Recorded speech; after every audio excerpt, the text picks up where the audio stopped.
Unit 2, Lesson 2, Changes in the Family. Barbara Todisco, 35, and her husband Ted, 37, have 2 children. They live together in what is called a nuclear family.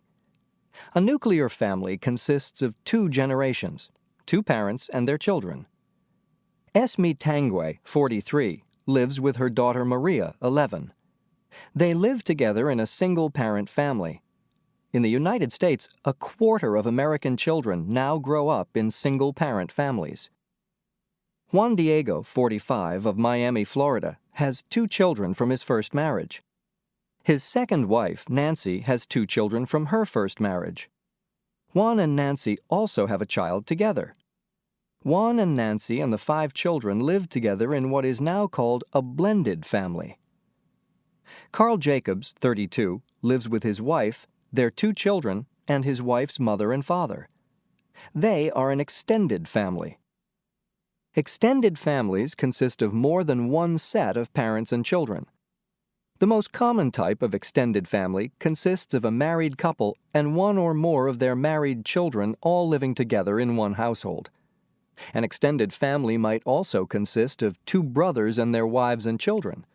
A large extended family might consist of grandparents, parents, children, uncles, and other relatives. For centuries, the extended family was the most common type of family. One benefit of living in an extended family is that there are more people to share the work. This was especially important in societies where mothers had to work outside the home, raising crops or gathering food.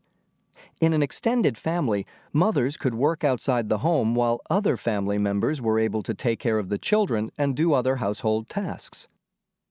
In the United States, one of the biggest changes in families in the last century has been a decrease in the number of extended families.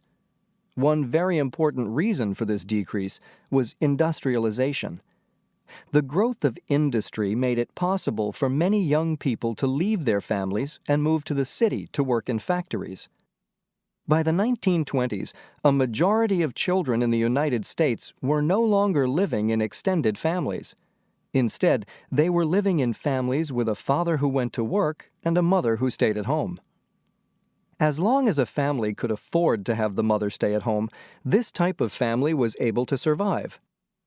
For many families, however, this was not financially possible. As the cost of living rose in the United States, more and more women needed to work outside the home.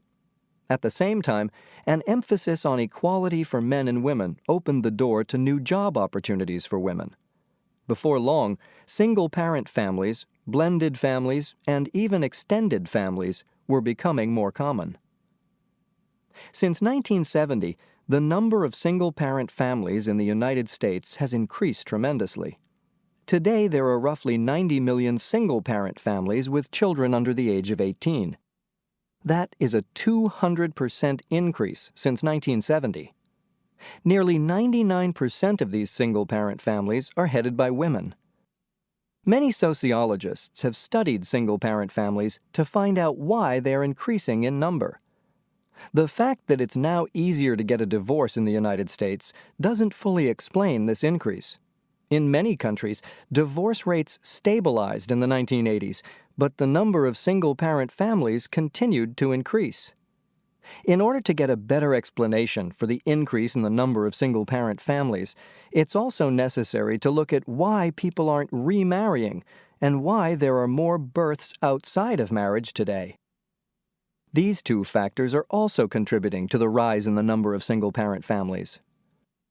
Boutros Boutros-Ghali, the former Secretary General of the United Nations, once said that families are at the leading edge of change and are adapting to serious challenges, often under very demanding conditions. The truth is that families have always had to change and adapt, but somehow the family has always survived.